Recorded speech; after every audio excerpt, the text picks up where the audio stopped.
Sa dulo ng isang makinis na papel, sa ilalim ng pangalang Amihan Rosales, may 3 salitang nakasulat sa kamay. Hindi ito bahagi ng resume na nakaprint ng maayos. Isa itong maliit na sulat kamay sa gilid, gamit ang isang itim na ballpen na para bang isang paalala para sa kung sino man ang magbabasa nito. Girlfriend ng direktor. Nakatitig si Diwa Salazar sa mga salitang yon. Sa loob ng kanyang malawak at marangyang opisina sa ika-30 palapag ng Sinag Corporation, tila huminto ang lahat. Ang nag-iisang ingay na kanyang naririnig ay ang mabilis na pagtibok ng sarili niyang puso. Sa labas ng salaming pader ng kanyang opisina, abala pa rin ang gabi sa Distrito Maringal. Ang mga ilaw ng gusali at sasakyan ay kumikislap na parang mga hiyas. Ngunit para kay Diwa, biglang nagdilim ang lahat. Nanlamig ang kanyang mga kamay. Humigpit ang hawak niya sa papel. Halos malukot ito. Imposible. Isang masamang biro lang siguro ito. Kaninang umaga lang, perpekto ang lahat. Ang sinag ng araw na tumatago sa salaming bintana ng kanilang penthouse ang gumising sa kanya. Amoy na amoy niya ang pamilyar na aroma ng bagong timplang kape. Isang ritual na hindi kailanman nakakalimutan ng kanyang asawa. Paglabas niya ng kwarto, naroon sila kan Legaspi, ang kanyang gwapo at makisig na asawa. Nakatayo sa tabi ng kanilang state-of-the-art coffee machine, suot na ang kanyang navy blue suit na tila hinulma para sa matipunong katawan nito. Ngumiti ito nang makita siya, isang ngiting kayang magpatigil ng mundo ni Diwa. "Good morning, my queen?" Bati nito sa malambing na boses, iniabot sa kanya ang isang porselanang tasa. "Good morning, my king," sagot niya. Tinanggap ang kape at ang kasunod nitong halik sa noo. Ito ang kanilang mundo. Isang kahariang binuo nila mula sa wala. Siya ang reyna at sila ka ng kanyang hari. At sa loob ng 10 taon, naging perpekto ang kanilang paghahari. Habang papasok siya sa kanyang opisina kanina, puno ng pagmamalaki ang kanyang puso. Bawat bati ng mga empleyado ay isang paalala ng estado na kanilang naabot.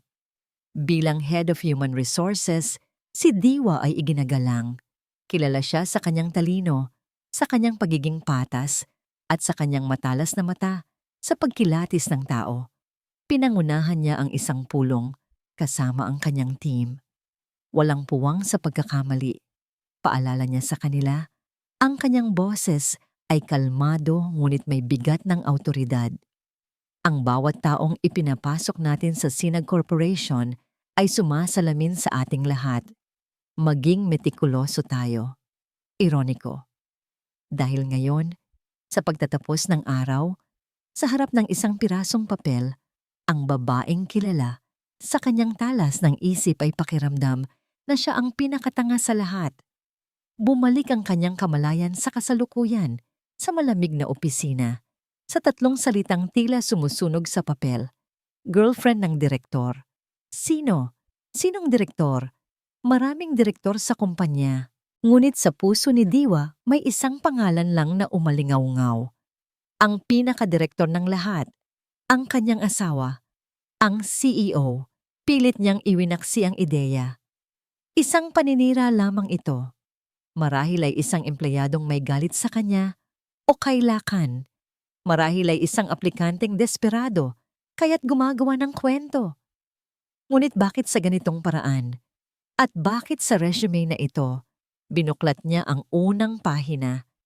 Amihan Rosales, may litratong nakalakip, isang napakagandang dalaga, may matamis na ngiti at mga matang nangungusap. Mukha siyang bata, sariwa, at puno ng pangarap. Binasa ni Diwa ang kanyang mga kwalifikasyon. Impresibo, cum laude, may karanasan sa isang kilalang kumpanya. Sa unang tingin, siya ang perpektong kandidato para sa posisyon ng executive assistant. Ngunit ang maliit na sulat kamay sa dulo ay bumago sa lahat.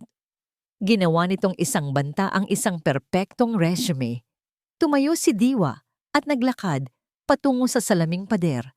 Tanaw ang buong Distrito Maringal.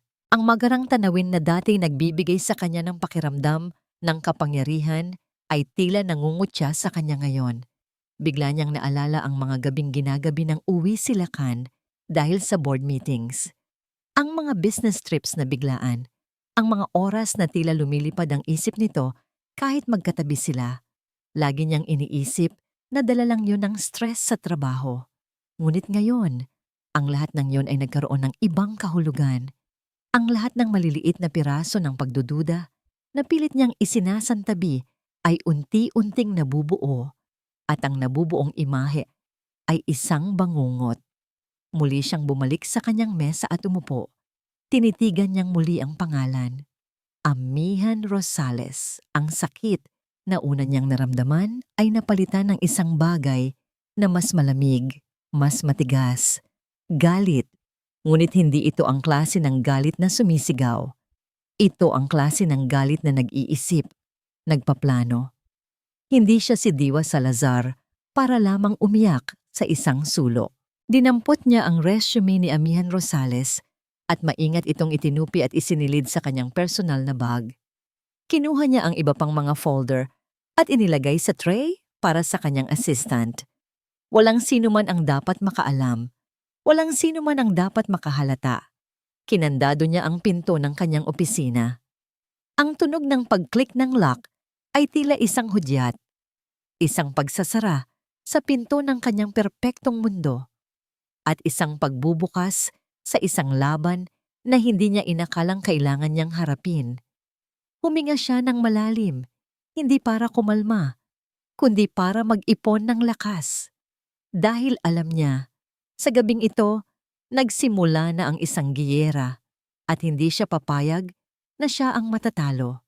Ang biyahe pauwi sa kanilang penthouse ay ang pinakamahaba at pinakamabigat sa buong buhay ni Diwa. Bawat metro na tinatakbo ng kanyang sasakyan sa abalang kalsada ng Distrito Maringal ay tila isang metrong papalapit sa katotohanan na pilit niyang tinatakasan.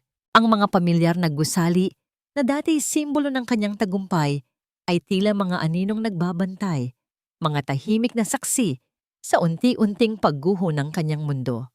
Sa bawat paghinto sa traffic light, muling sumasagi sa kanyang isip ang imahe ng resume, ang pangalang Amihan Rosales, ang mga salitang girlfriend ng direktor. Hindi!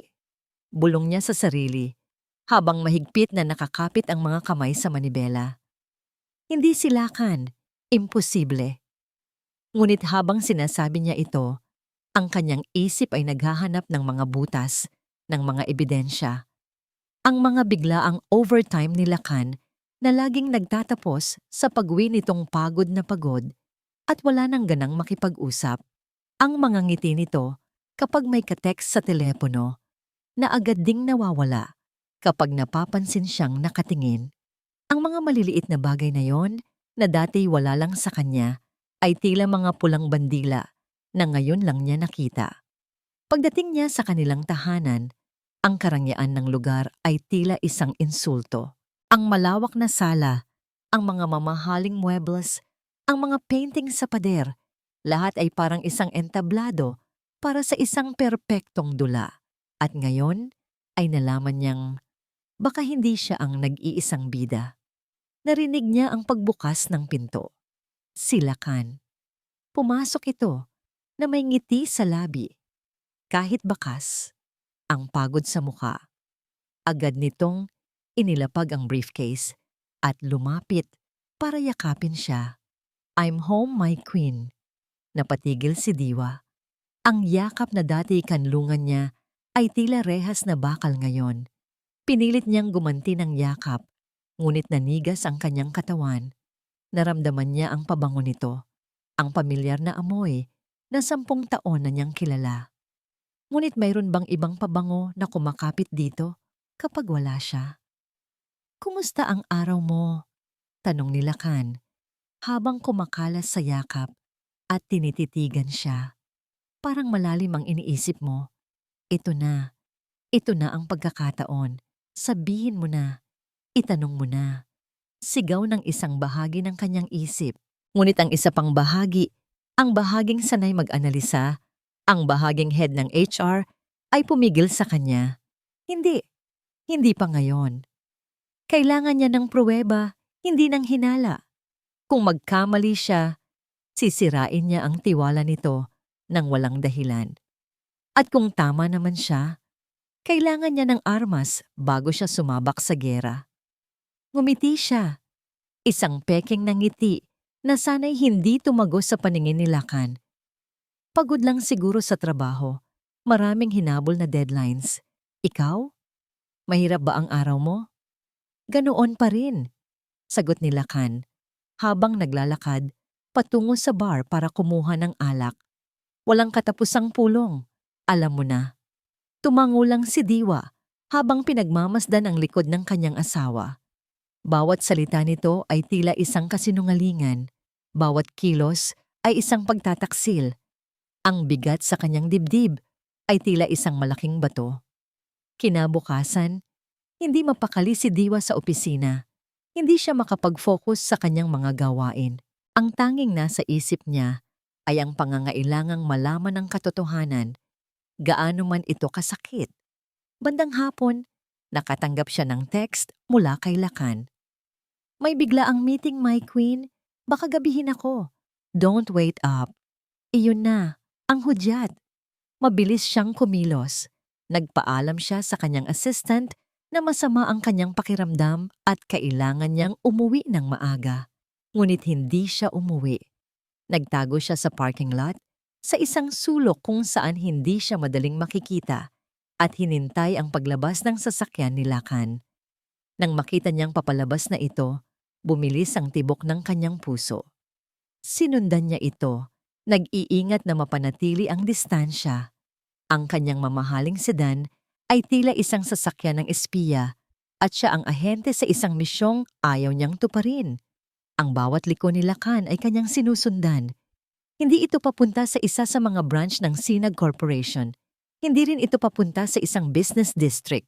Lumiko ito sa isang kalyang puno ng mga tahimik at magiginhawang restaurant at coffee shop. At doon, huminto ang sasakyan ni Lakan sa tapat ng isang coffee shop na may pangalang Kalinaw. Kapayapaan. Isang malaking kabalintunaan. Ipinark ni Diwa ang kanyang sasakyan sa kabilang kalsada, sa likod ng isang malaking van.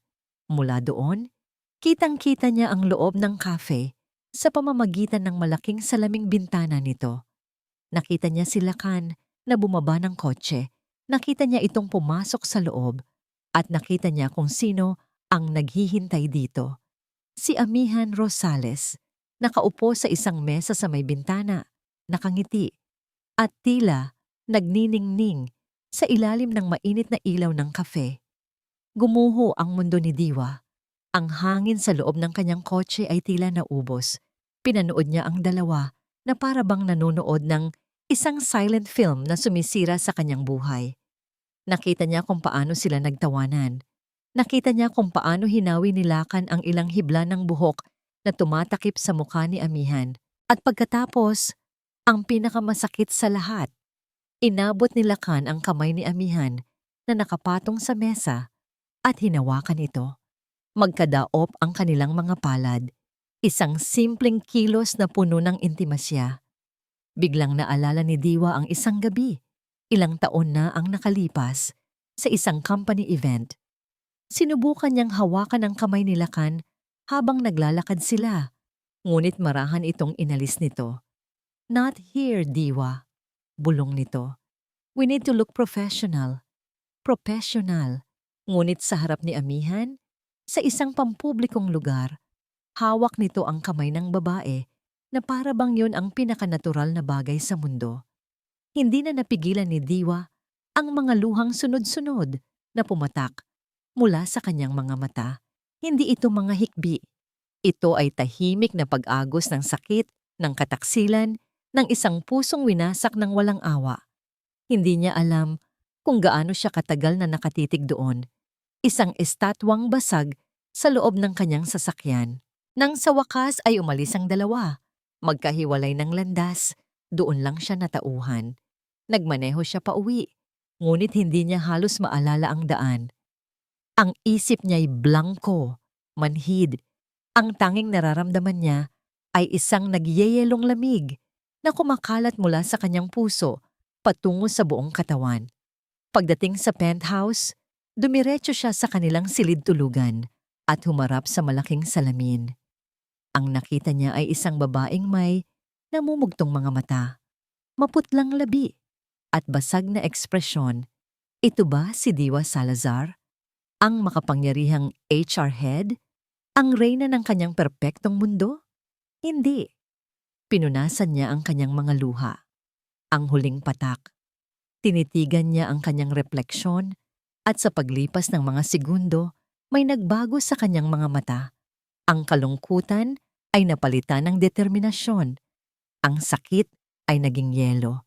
Hindi siya magiging biktima. Hindi siya iiyak. Kinuha niya ang kanyang telepono mula sa bag.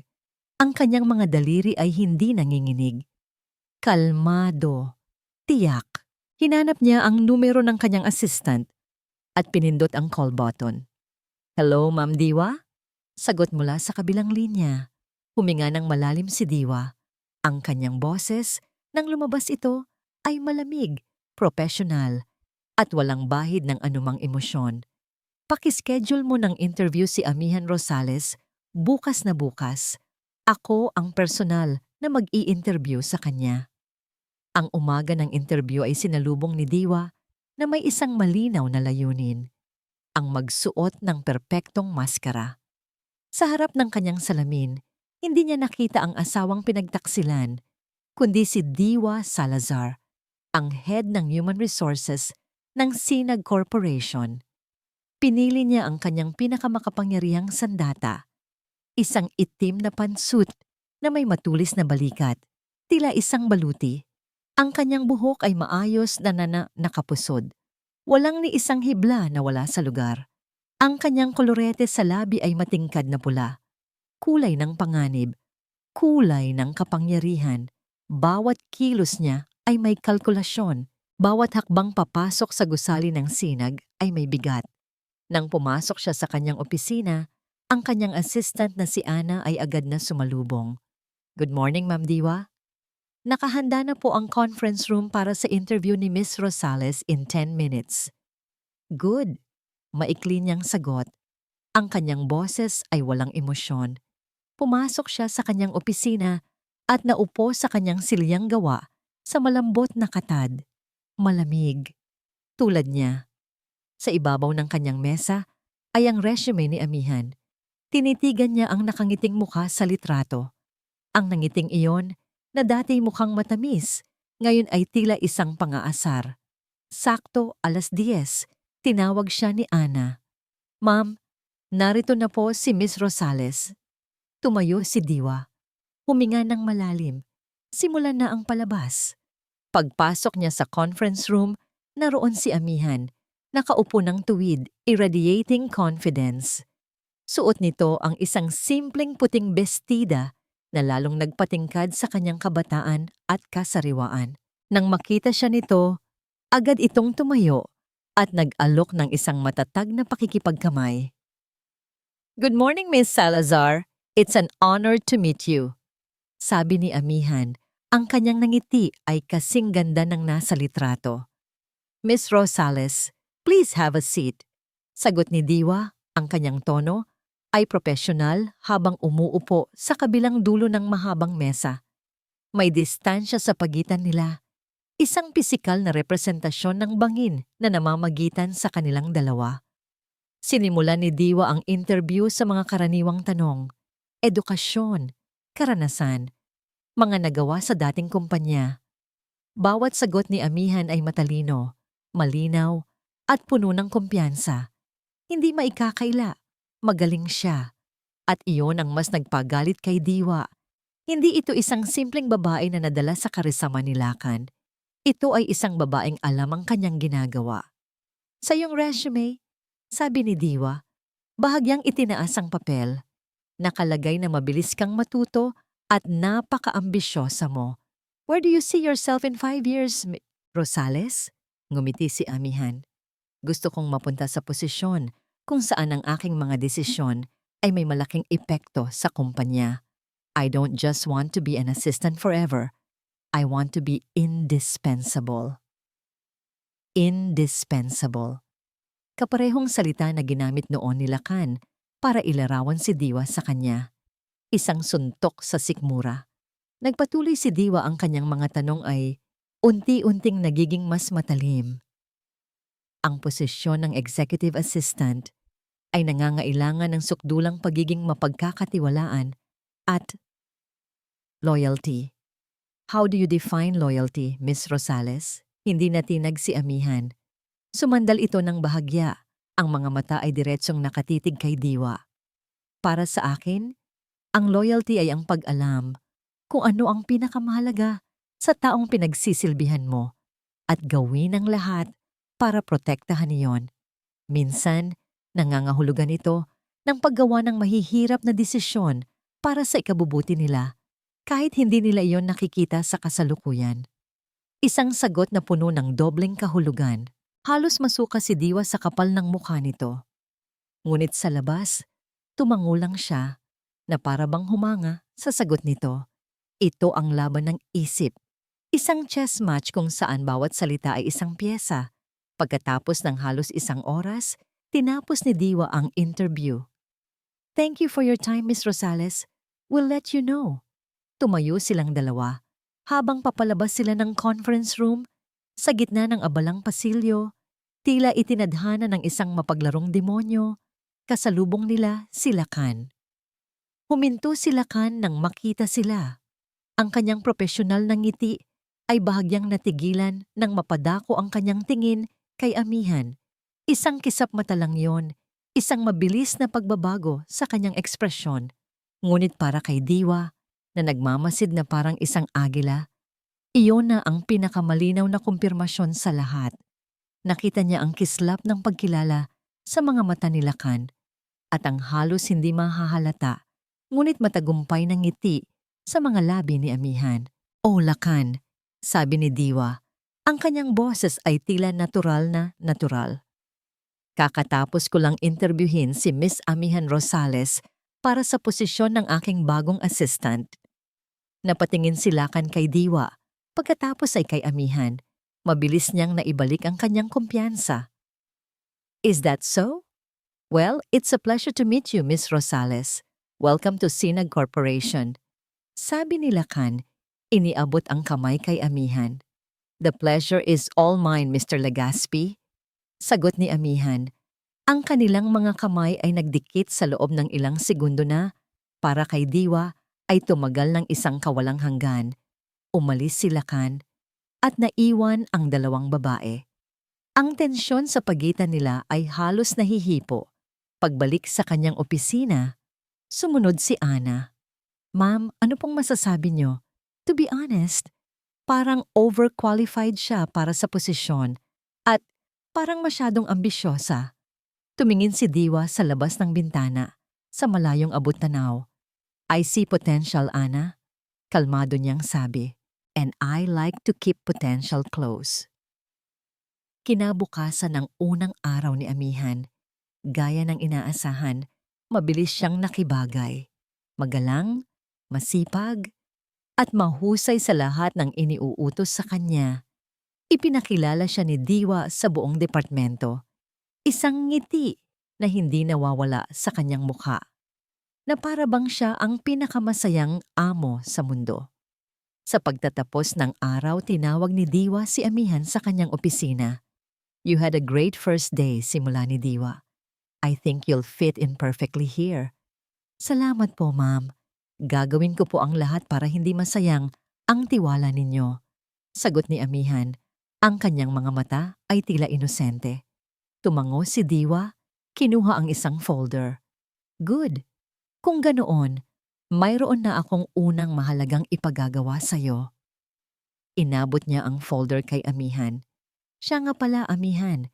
Your first task?" Sabi ni Diwa.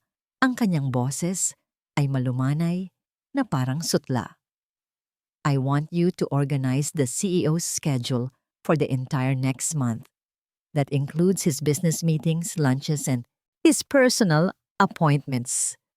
Tumingin si Diwa ng diretso sa mga mata ni Amihan. I want you to be on top of everything. Siguraduhin mong alam mo ang bawat galaw niya. Maliwanag? Nagtagpo ang kanilang mga mata.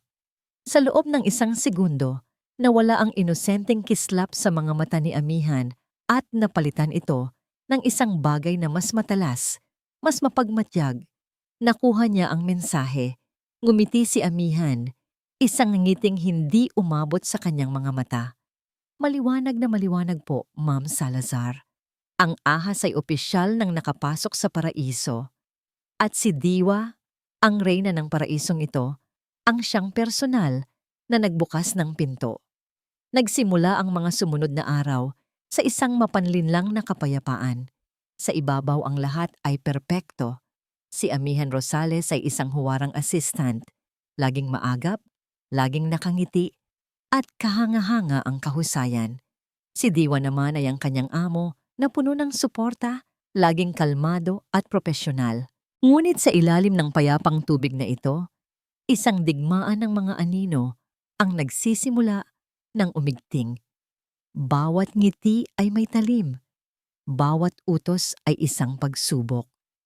Isang umaga, pumasok si Diwa sa opisina na may dalang isang maliit at eleganteng paper bag. Inilapag niya ito sa mesa ni Amihan. Amihan, a small welcome gift, sabi ni Diwa na may kasamang mainit na ngiti. Para mas ganahan ka sa trabaho. Nagulat si Amihan, ngunit agad ding napalitan ng pasasalamat ang kanyang mukha. Naku ma'am, hindi niyo na po kailangang mag-abala. Just a small token, giit ni Diwa. Open it. Maingat na binuksan ni Amihan ang paper bag at inilabas ang isang makinis na itim na kahon. Sa loob nito ay isang eleganteng silver fountain pen, kumikinang sa ilalim ng ilaw ng opisina. Wow, ang ganda po, sabi ni Amihan. Ang kanyang mga mata ay nagniningning sa paghanga. Maraming salamat po, Ma'am Diwa. Walang anuman. I believe in giving my team the best tools to succeed, sabi ni Diwa. Ang hindi niya sinabi ay kung anong klaseng tool talaga ang ibinibigay niya. Sa loob ng eleganteng panulat na yon ay isang maliit at halos hindi mapansing butas, ang mikropono ng isang high-tech na voice recorder. Ang munting espiya ko, isip ni Diwa. I hope you use it well. Makakaasa po kayo. Masayang sagot ni Amihan. Agad na isinukbit ang panulat sa kanyang ID lace. Perfect. Laging dala. Laging malapit sa nagsasalita. Sa paglipas ng mga araw, sinimulan ni Diwa ang kanyang psychological warfare. Isang hapon, habang nagkakape silang dalawa sa pantry, sinimulan niya ang kanyang pag-atake. Alam mo, Amihan, sabi ni Diwa, ang kanyang boses ay bahagyang malungkot habang nakatingin sa kawalan. Minsan ang hirap maging asawa ng isang CEO. Napatingin sa kanya si Amihan, tila nag-aalala. Bakit po, ma'am? Laging busy, laging pagod. Minsan, pakiramdam ko, kahit magkatabi kami sa iisang bahay, ang layo-layo ng isip niya. Pagpapatuloy ni Diwa, pinapanood ang reaksyon ni Amihan mula sa gilid ng kanyang mga mata. Parang may sarili siyang mundo na hindi ako kasama. Nakita ni Diwa ang halos hindi mahahalata, ngunit mabilis na pagbabago sa ekspresyon ni Amihan. Isang kislap ng pagtatagumpay sa mga mata nito na agad ding tinakpan ng isang maskara ng pakikiramay. Ganoon po talaga siguro kapag mataas ang posisyon, ma'am. Maraming sakripisyo. Siguro nga, sabi ni Diwa, uminom ng kanyang kape. Sakripisyo. Ngunit ang salitang umalingaw-ngaw sa kanyang isip ay kasinungalingan. Ang galing umarte ni Amihan, ngunit mas magaling si Diwa.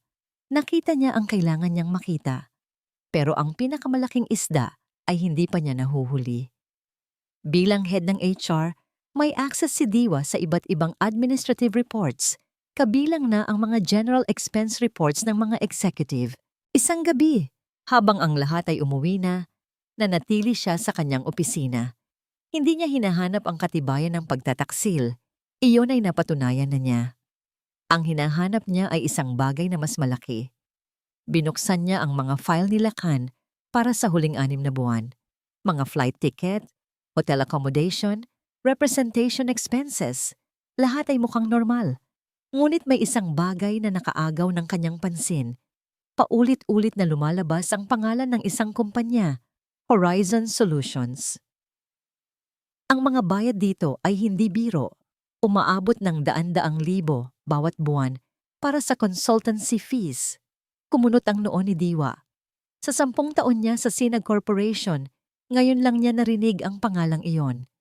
At para sa isang consultancy firm, wala itong website, walang digital footprint. Tila isang multo. Mas lalo siyang nagduda. Ang pagtataksil ni Lacan ay hindi lang pala sa puso. Tila mayroon ding pagtataksil sa kumpanyang pareho nilang itinatag. Ang butas na hinuhukay nito ay mas malalim kaysa sa inaakala niya. Sa pagtatapos ng linggo, naging routine na para kay Diwa ang kunin ng fountain pen mula sa mesa ni Amihan bago ito umuwi, sa dahilan na kailangan niya itong i-refill ng tinta.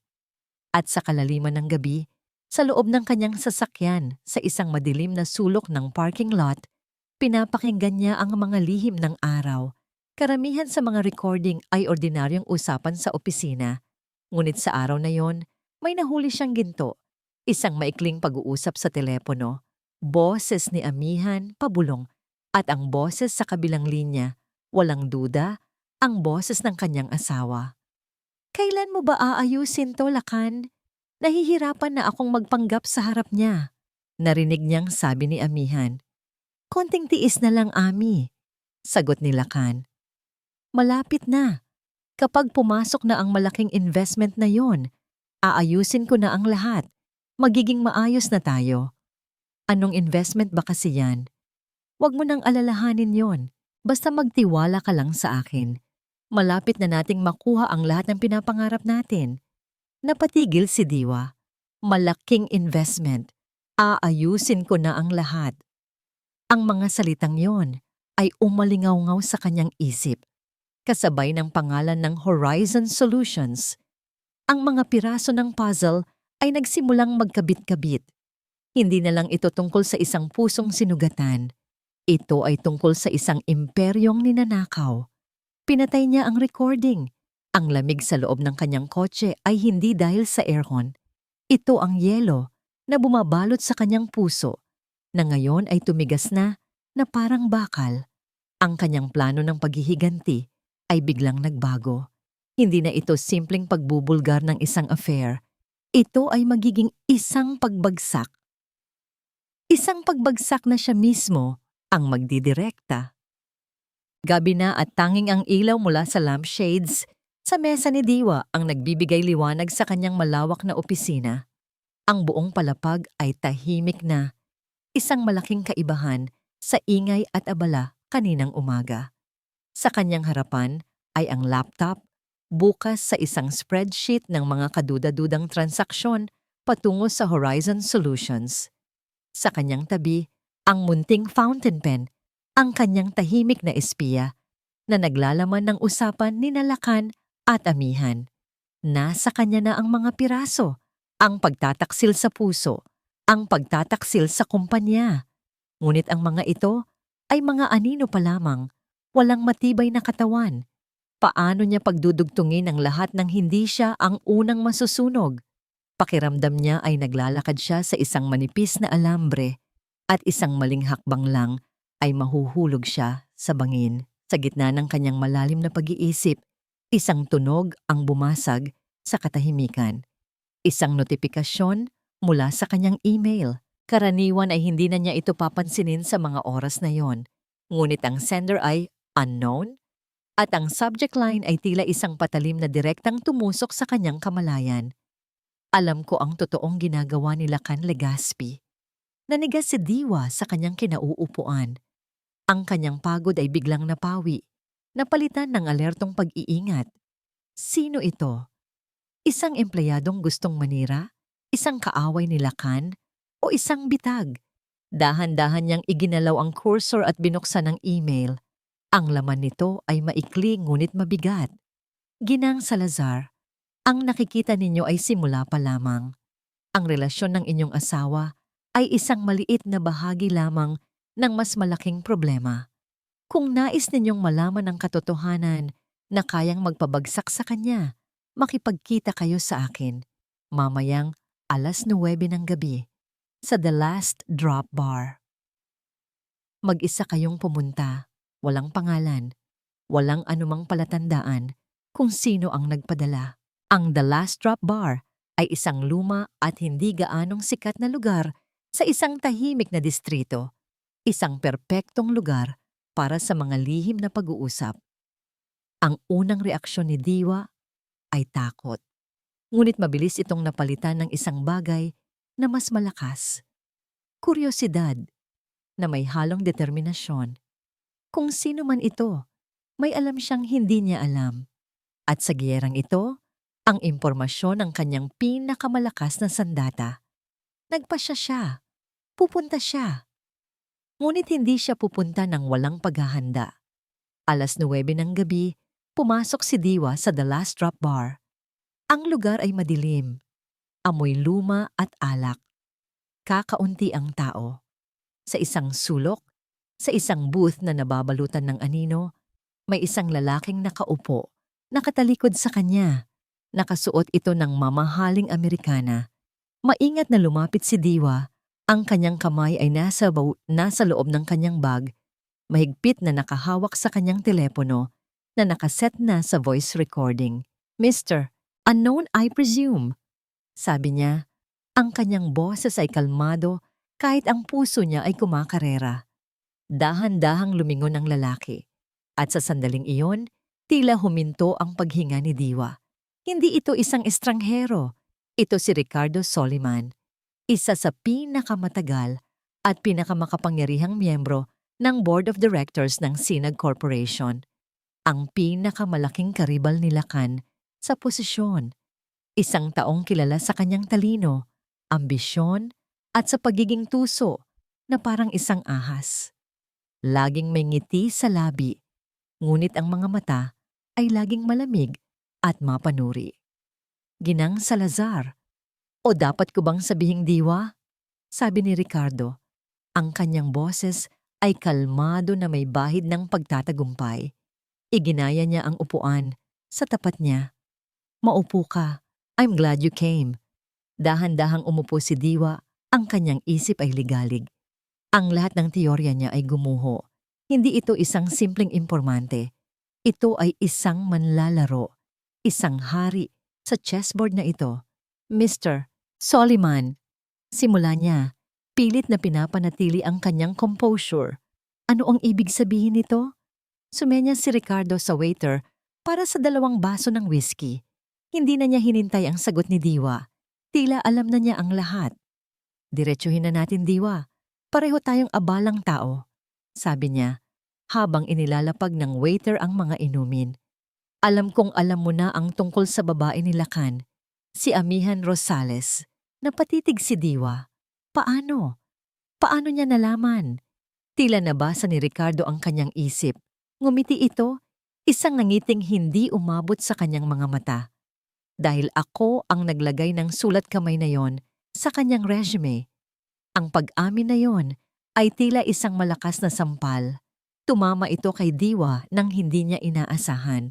Ang lahat ng kanyang investigasyon, ang kanyang matalinong plano, lahat pala ay nagsimula sa isang galaw ng ibang tao. Hindi siya ang nagsimula ng apoy. Binigyan lang siya ng posporo. Bakit? Iyon lang ang salitang lumabas sa kanyang bibig. "Dahil kailangan ko ng isang tao sa loob. Isang taong may sapat na dahilan para pabagsakin si Lacan Legaspi. At sino pa ba ang mas perpektong tao para doon, kundi ang kanyang asawa?" Paliwanag ni Ricardo na para bang nagpapaliwanag lang ng isang simpleng business strategy. Ang pagtataksil, Diwa, ay ang pinakamalakas na motibasyon. "Ginawa mo akong pain?" sabi ni Diwa. Ang kanyang boses ay may halong galit at hindi makapaniwala. Naramdaman niyang isa siyang tau-tauhan sa isang mas malaking dula. "Hindi pain," pagtatama ni Ricardo. Isang reyna. Ang reyna ang pinakamakapangyarihang piyesa sa chess, hindi ba? Kaya niyang gumalaw kahit saan. At ikaw, diwa, ay may access sa lahat ng bagay na hindi ko kayang pasukin. Ang kanyang tiwala, ang kanyang tahanan, ang kanyang opisina. Huminga ng malalim si Diwa, sinusubukang iproseso ang lahat. Ang kanyang personal na sakit ay biglang naging bahagi ng isang corporate power play. Ang babae ay isang maliit na bagay lamang, Diwa. Pagpapatuloy ni Ricardo, ang kanyang boses ay bumaba na parang isang bulong. Ang totoong krimen ni Lacan ay laban sa kumpanya. Laban sa ating lahat. Inilabas ni Ricardo ang isang manipis na folder mula sa kanyang briefcase at marahan itong itinulak sa ibabaw ng mesa patungo kay Diwa. Buksan mo. Nag-aalangan man ay binuksan ito ni Diwa. Sa loob ay mga kopya ng bank statements, mga wire transfer. Lahat ay nakapangalan sa Horizon Solutions. Ang mga petsa ay tumutugma sa mga expense reports na nakita niya. Ngunit ang mga dokumentong ito ay mas detalyado. Ipinapakita nito kung saan napupunta ang pera matapos itong matanggap ng Horizon Solutions sa isang offshore account na nakapangalan sa isang taong hindi niya kilala at pagkatapos ay sa mga supplier para sa isang proyektong real estate sa Batangas. Pamilyar ba? Tanong ni Ricardo. Si Lacan ay nagnanakaw sa kumpanya. Milyon-milyon. Ginagamit niya ang pera natin para ponduhan ang kanyang personal na proyekto, ang kanyang pangarap na paraiso kasama ang kanyang kabit. Naramdaman ni Diwa ang pag-akyat ng dugo sa kanyang ulo. Ang galit na naramdaman niya sa pagtataksil ni Lacan ay walang-wala kumpara sa nag-aapoy na galit na nararamdaman niya ngayon. Niloko siya. Ninakawan siya. Ang kumpanyang kalahati ng buhay niya ay inialay para itayo, ay ginagamit para sa pansariling kapakanan ng lalaking pinagkatiwalaan niya. Mayroon akong mga ito, sabi ni Ricardo. Itinuturo ang folder. Ngunit hindi sapat. Kailangan ko ng mas matibay na ebidensya mula sa loob. Isang bagay na direktang mag-uugnay kay Lacan sa lahat ng ito. Mga email, mga recording, mga dokumento mula mismo sa computer niya. Mga bagay na ikaw lang ang makakakuha. Isinara ni Diwa ang folder. Ang kanyang mga kamay ay hindi na nanginginig. Ang kanyang isip ay hindi na naguguluhan. Ang lahat ng emosyon niya, ang sakit, ang galit, ang pagkalito ay nagkristal sa isang bagay. Isang malamig at matalim na determinasyon. Tumingin siya ng diretso sa mga mata ni Ricardo Soliman. Wala nang bakas ng pagiging biktima sa kanyang anyo. Ang kaharap ngayon ni Ricardo ay hindi ang asawang umiiyak, kundi ang reynang handa ng makipagdigma. Anong gusto mong mangyari? Tanong ni Diwa. Isang matagumpay na ngiti ang sumilay sa mga labi ni Ricardo. Simple lang. Sa susunod na shareholders meeting, ibabagsak natin siya. Ikaw ang maglalabas ng ebidensya at ako ang magsisiguro na mawawala sa kanya ang lahat. Ang posisyon, ang reputasyon, ang pera. Katahimikan. Tanging ang tunog ng yelo sa kanilang mga baso ang maririnig. May isa pa akong tanong, Mr. Soliman, sabi ni Diwa. Ang kanyang boses ay matatag. Ano ang makukuha ko rito? Tumawa ng mahina si Ricardo. Isang tawang puno ng paghanga. Gusto ko yan. Hindi ka lang biktima na naghahanap ng hustisya. Isa kang negosyante. Sumandal siya. Ano ang gusto mo, Diwa? Tell me. Revenge is a given. What else? Ang tanong ay nakabitin sa hangin, mabigat sa mga posibilidad. Ang alok ay nasa mesa. Isang kasunduan sa demonyo marahil. Ngunit sa puntong yon, handa si Diwa na makipagsayaw sa kahit sinong demonyo para makuha ang gusto niya. Gusto kong kunin ang lahat ng nararapat sa akin, sabi ni Diwa. Ang kanyang mga mata ay nag-aapoy. Lahat. Ang pag-uwi ni Diwa mula sa The Last Drop Bar ay ibang-iba sa mga nakaraang gabi. Wala na ang bigat ng kalungkutan. Wala na ang nag-aalab na apoy ng galit na walang direksyon.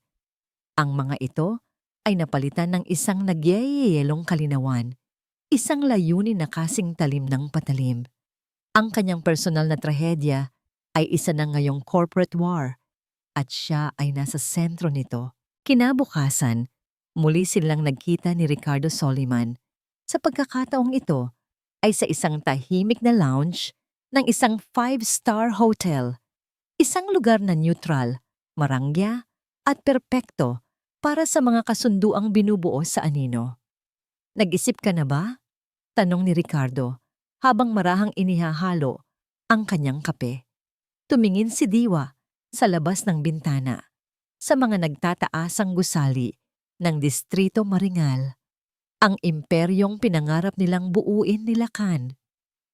Oo, sagot niya at ibinalik ang kanyang tingin kay Ricardo. Ang kanyang mga mata ay matatag. Pumapayag ako sa alyansa, ngunit may mga kondisyon ako. Isang bahagyang pagtaas ng kilay ang tanging reaksyon ni Ricardo.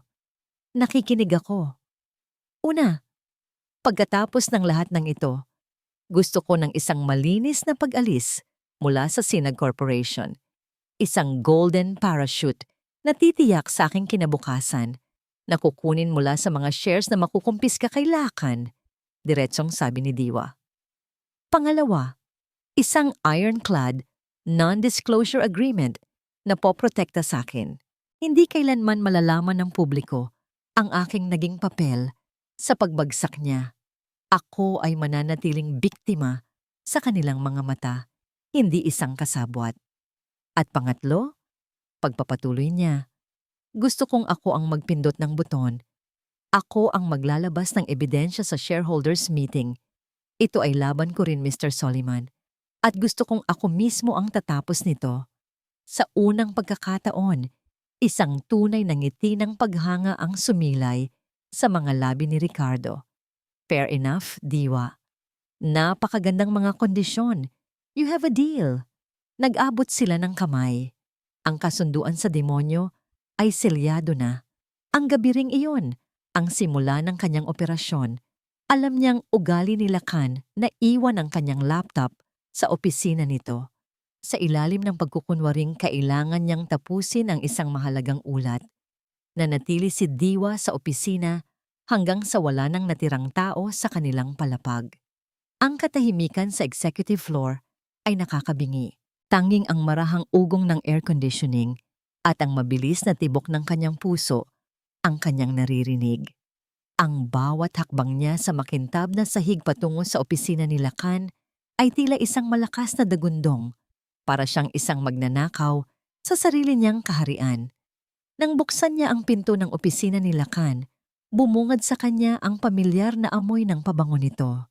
Isang iglap, muntik na siyang manghina. Ngunit mabilis niyang iwinaksi ang alaala ng lalaking minahal niya.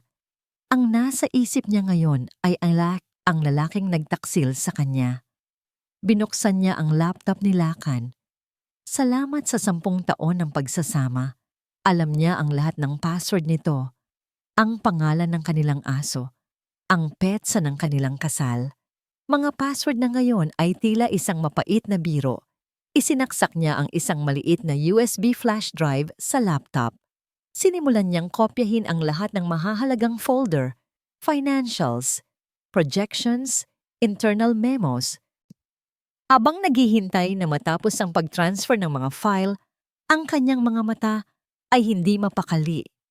Laging sumusulyap sa salaming pinto, nag-aabang sa posibleng pagdating ng security guard. Nanginginig ang kanyang mga kamay, pag-aalinlangan. Kaya ko ba to? Ngunit sa tuwing iisipin niyang sumuko, naaalala niya ang mukha ni Lacan habang hawak ang kamay ni Amihan sa kalinaw.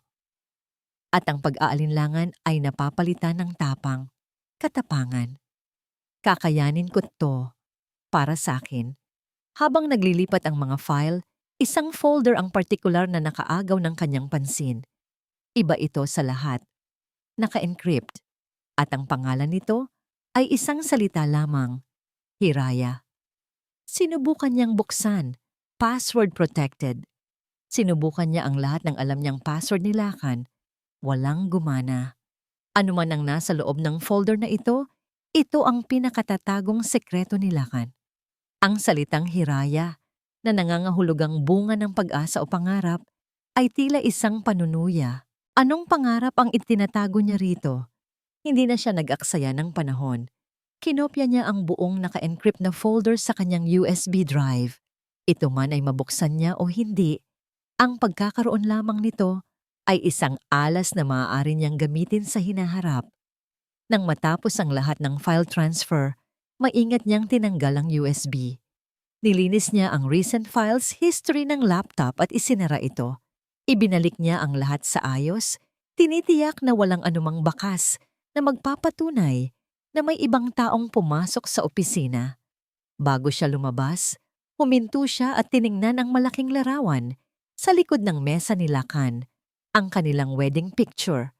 Nakangiti sila pareho, mukhang masaya at walang problema.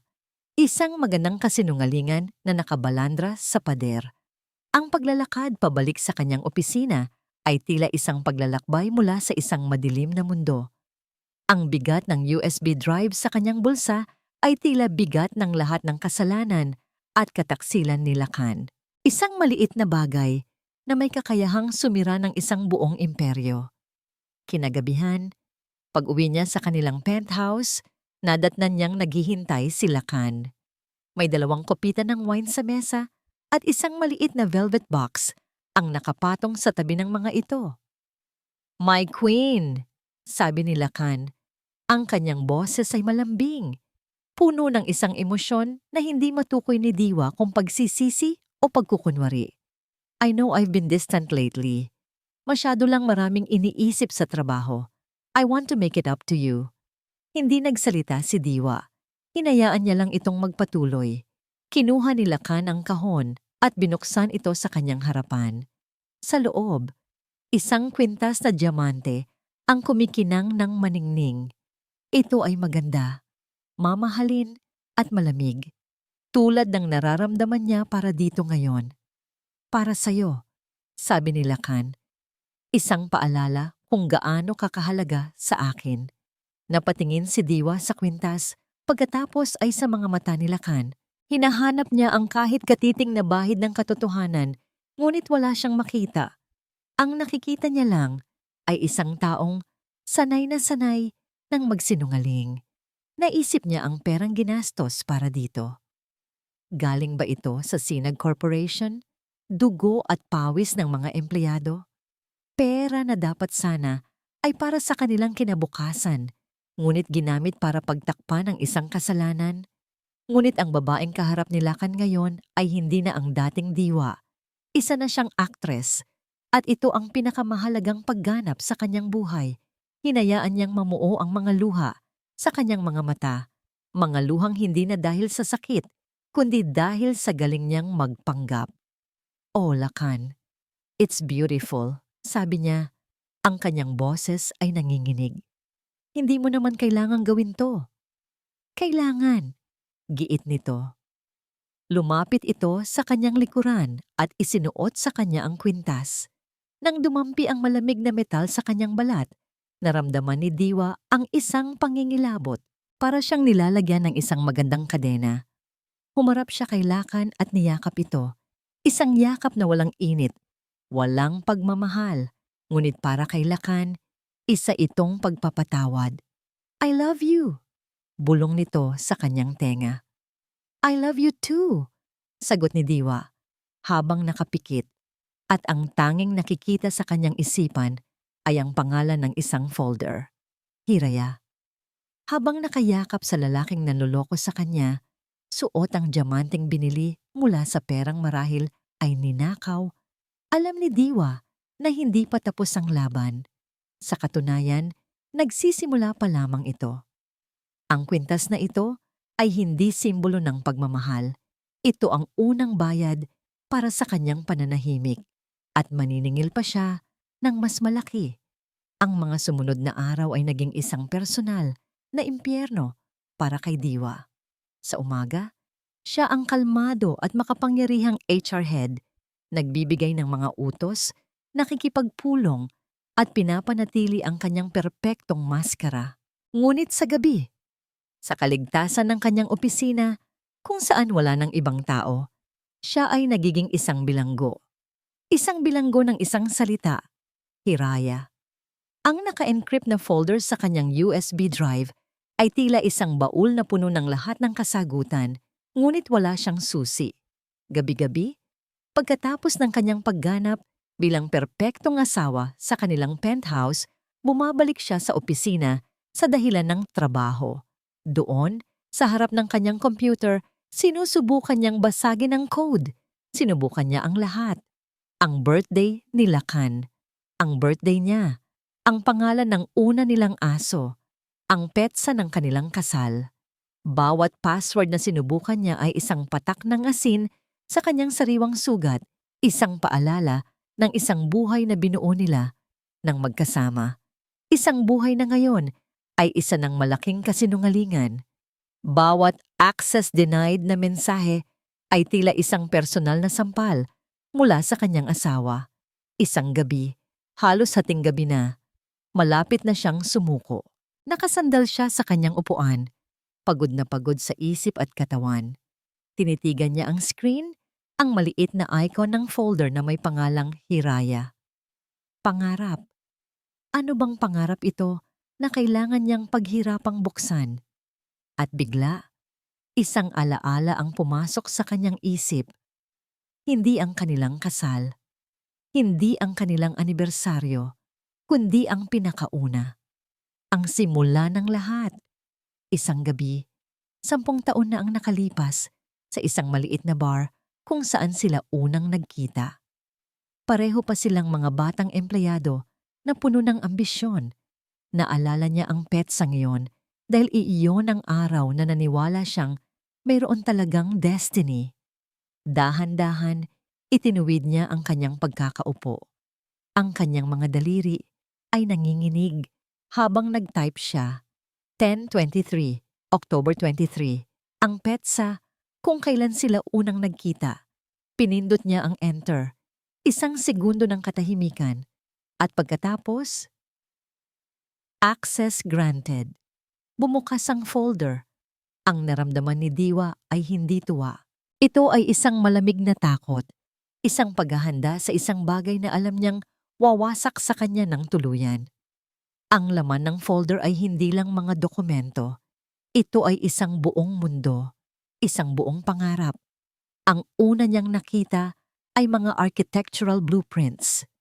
Mga rendering ng isang napakaganda at modernong bahay sa tabi ng dagat. May mga pader na gawa sa salamin. Isang infinity pool na tila dumudugtong sa karagatan. At isang malawak na terrace na nakaharap sa papalubog na araw. Ito ang klase ng bahay na pinapangarap nilang dalawa noong nagsisimula pa lang sila. Isang pangarap na isinantabi nila dahil sa pagiging praktikal. Pagkatapos, nakita niya ang mga kontrata at deeds. Ang lupa ay nasa isang pribadong cove sa Batangas at ang pangalan ng proyekto, Hiraya Estates.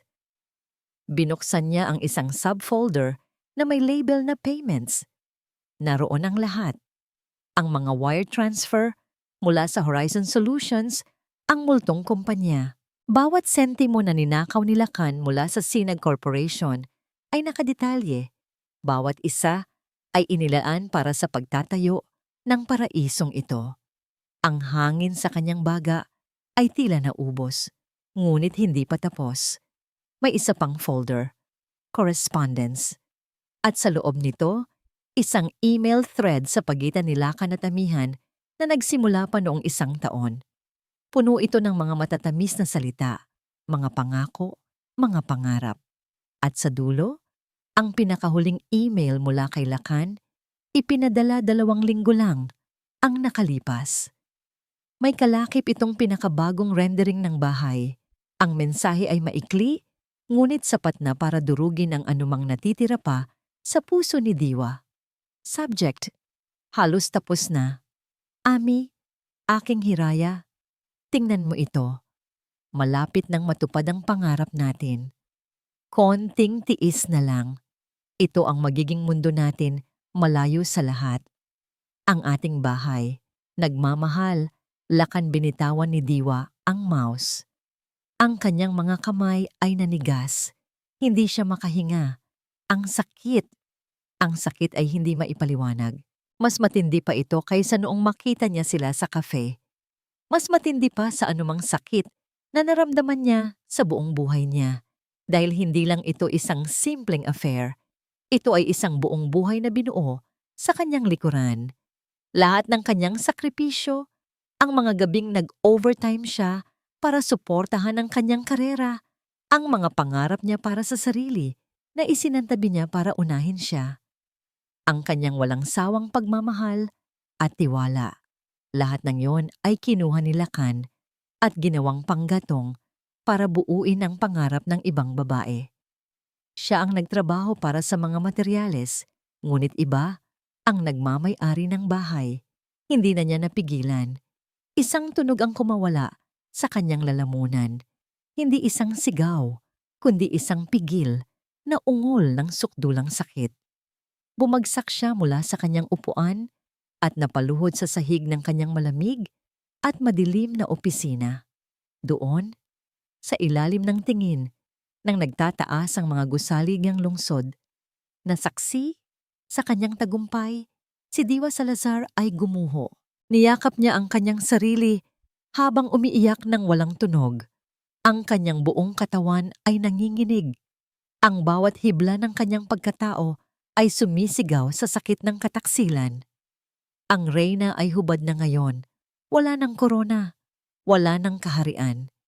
Isa na lang siyang babaeng winasak ng lalaking pinangakuan niyang mamahalin habang buhay. Ngunit sa gitna ng pagguho, sa pinakamalalim na bahagi ng kanyang sakit, may ibang bagay na nagsimulang mabuo. Ang apoy ng kanyang galit na pinatay ng kanyang mga luha ay nagsimulang mag-apoy muli. Ngunit sa pagkakataong ito, hindi ito mainit. Ito ay malamig. Isang asul na apoy na kayang tumunaw ng bakal. Dahan-dahan, tumigil ang kanyang pag-iyak. Pinunasan niya ang kanyang mga luha gamit ang likod ng kanyang palad. Tumayo siya, ang kanyang mga binti ay nanginginig pa. Ngunit ang kanyang mga mata ay hindi na puno ng sakit. Puno na ito ng yelo. Bumalik siya sa kanyang computer. Ang kanyang mga kilos ay tiyak na ngayon. Mabilis, walang pag-aalinlangan. Gumawa siya ng isang bagong, secure na email account. Inilakip niya ang buong folder ng Hiraya, ang mga plano, ang mga kontrata, ang mga email, ang lahat. Ang recipient, Ricardo Soliman. Ang mensahe, 2 salita lamang. Tapusin na natin to. Pinindot niya ang send. Ang katahimikan, pagkatapos ipadala ang email kay Ricardo, ay hindi nagtagal.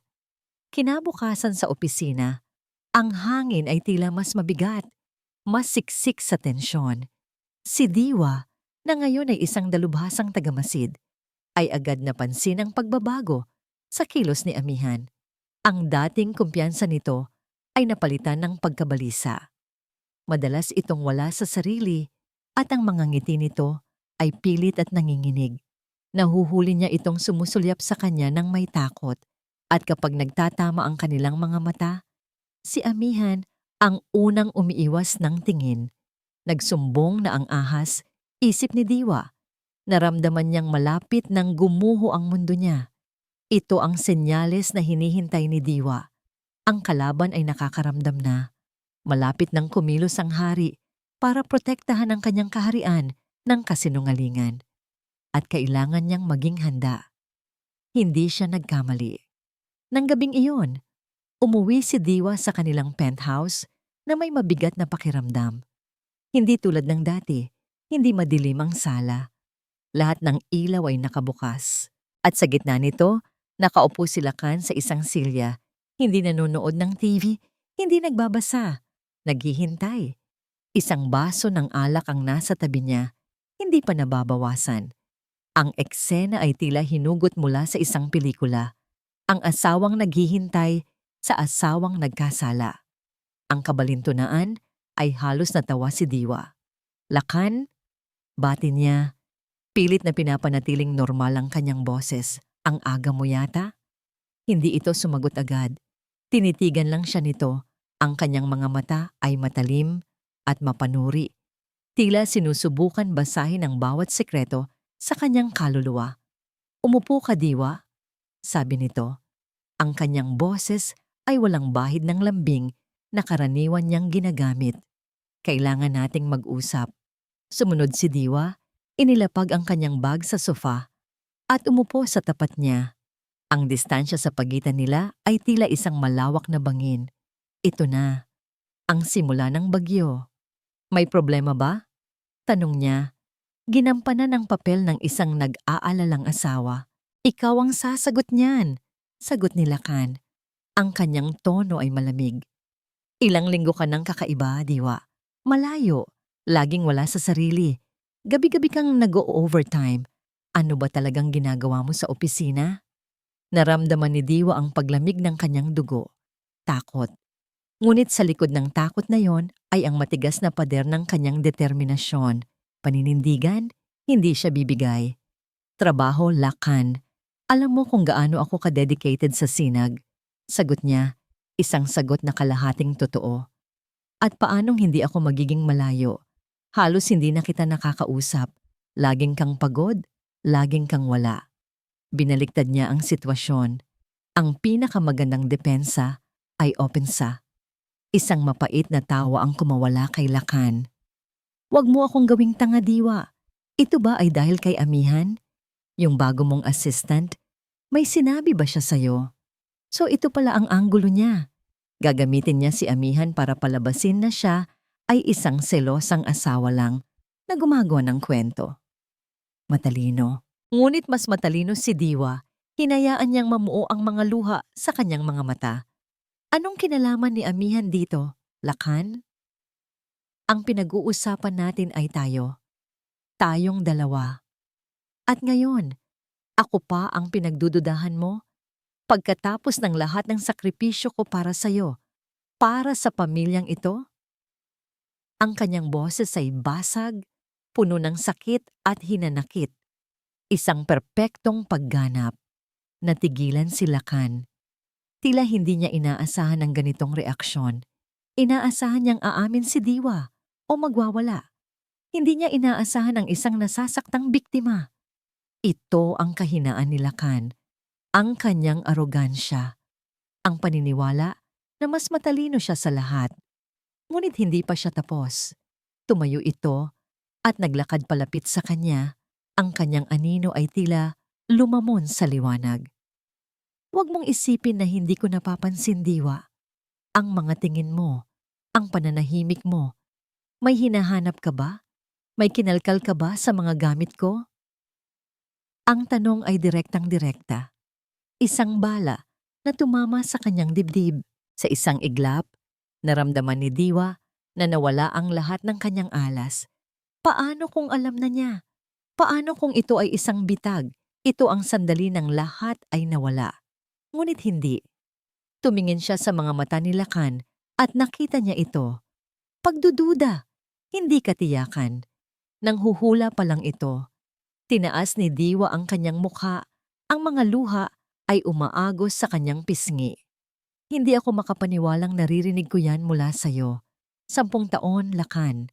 10 taon kitang pinagkatiwalaan ng buong buo at ito ang igaganti mo sa akin? Mga akusasyon na walang basihan?" Ang kanyang pag-arte ay walang kupas. Ang kanyang sakit ay tila totoong totoo. Maging siya ay halos maniwala na sa sarili niyang palabas. Nakita niyang nag-alinlangan si Lakan. Isang bahagi nito ay tila nakumbinsi, ngunit ang bahaging tuso at walang tiwala ay nanaig. "Siguro nga, paranoid lang ako," sabi nito. Ngunit ang kanyang mga mata ay nagsasabi ng iba. "Pero hindi ako magiging kampante." Humakbang ito paatras. Ang kanyang boses ay muling tumigas at naging desidido. Para sa seguridad ng kumpanya at para na rin sa kapayapaan ng isip nating dalawa, magkakaroon ng ilang pagbabago.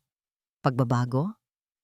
Simula bukas, papalitan ko ang lahat ng aking password sa computer, sa email, sa lahat. At i-revoke ko ang lahat ng non-essential administrative access sa aking mga file, kasama na ang sayo, Diwa. For security protocols, of course. Ang bawat salita ay isang dagok. Isinasara na ni Lakan ang lahat ng pinto. Kung hindi pa niya nakuha ang folder ng Hiraya kagabi, tapos na sana ang laro. Nanalo na sana siya. Ngunit hindi niya alam. Hindi niya alam na huli na ang lahat. Tumango lang si Diwa na para bang isang asawang talunan, masyadong pagod na para makipagtalo pa.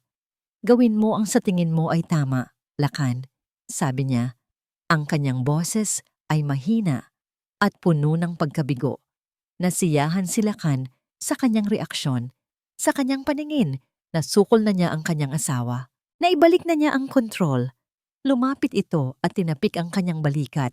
Isang kilos na hindi nagpapahiwatig ng pagmamahal, kundi ng pangingibabaw. Magiging maayos din ang lahat. Matulog ka na. Pagkatapos ay tinalikuran na siya nito at pumasok sa kanilang silid. Iniwan si Diwang mag-isa sa maliwanag na sala. Pinanood ni Diwa ang pagsasara ng pinto. Ang kanyang maskara ng kalungkutan ay unti-unting nabura, napalitan ng isang ekspresyong walang emosyon, malamig, mapanganib. Ang kanyang mga luha ay tuyo na. Ang kanyang takot ay wala na. Tumingin siya sa kanyang refleksyon sa madilim na salamin ng bintana. Ang babaeng nakatingin pabalik ay hindi na ang reyna. Hindi na rin ang biktima. Isa na siyang berdugo. Isang malamig na ngiti ang sumilay sa kanyang mga labi. Ibinulong niya sa katahimikan ng malawak na penthouse, isang pangako sa hangin. Huli na ang lahat, Lakan. Huli na. Ang araw ng annual shareholders meeting ay dumating na may dalang kakaibang bigat sa hangin. Para sa karamihan, ito ay isa lamang regular na corporate event. Isang araw ng mga ulat, numero, at mga pangako para sa hinaharap. Ngunit para kay Diwa, ito ang araw ng paghuhukom, ang katapusan ng isang kabanata at ang marahas na simula ng panibago. Ang umaga ay nagsimula sa isang pamilyar, ngunit ngayon ay mapanuyang ritual. Pumasok si Lakan sa kanilang walk-in closet habang nag-aayos si Diwa sa harap ng salamin. Mula nang maganap ang kanilang pagtatalo, naging maingat at formal ang pakikitungo nila sa isa't isa na para bang dalawang estranghero na napilitang magsama sa iisang bahay. Siguraduhin mong maganda ang isusuot mo mamaya, sabi ni Lakan habang pumipili ng kanyang isusuot na necktie. Lahat ng mata ay nasa atin. Tumingin si Diwa sa refleksyon ni Lakan sa salamin, ang kanyang hari, ang kanyang berdugo. Siyempre naman, sagot niya. Isang matamis ngunit walang buhay na ngiti ang nasa kanyang mga labi. At tinupad niya ang kanyang sinabi. Pinili niya ang kanyang baluti para sa huling sayaw na ito. Isang sheath dress na kulay dugong pula. Matapang, kapansin-pansin, at hindi humihingi ng paumanhin. Ipinusod niya ang kanyang buhok sa isang makinis at eleganteng paraan. Ang kanyang alahas ay simple ngunit matalim. Ang diamanteng kwintas na ibinigay sa kanya ni Lakan, kumikinang sa kanyang leeg na parang isang magandang sakal. Nang makita siya ni Lakan, isang kislap ng paghanga ang dumaan sa mga mata nito. Ito ang reyna na gusto niyang ipakita sa mundo. Maganda, matalino, at isang perpektong palamuti sa kanyang tabi. Hindi niya alam na ang reynang ito ay may dalang patalim. You look stunning, my queen, sabi nito. Ang lambing sa kanyang boses ay bumalik na. Tila para sa kanya, tapos na ang kanilang krisis. Nakontrol na niya ang sitwasyon. I need to look my best, sagot ni Diwa. It's your big day, after all. Ang kanilang pagdating sa grand ballroom ng hotel, kung saan gaganapin ang pulong, ay isang palabas. Sinalubong sila ng mga camera flashes at mga bati mula sa mga kasosyo sa negosyo. Si Lakan ay nasa kanyang elemento, kumpiyansa, karismatiko, ang perpektong CEO. Si Diwa naman ay nasa kanyang tabi, ang perpektong asawa, nakangiti, tumatango, at ginagampanan ng kanyang papel ng walang mali. Ang kanilang mga braso ay magkadikit, isang imahe ng pagkakaisa at kapangyarihan. Ngunit ang init na naramdaman ni Diwa ay hindi mula sa pagmamahal, kundi mula sa nag-aalab na galit sa loob niya. Pumasok sila sa ballroom.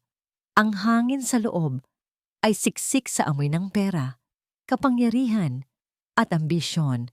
Lahat ng mahahalagang tao sa mundo ng Sinag Corporation ay naroroon. At sa isang sulok, nakita ni Diwa si Ricardo Soliman.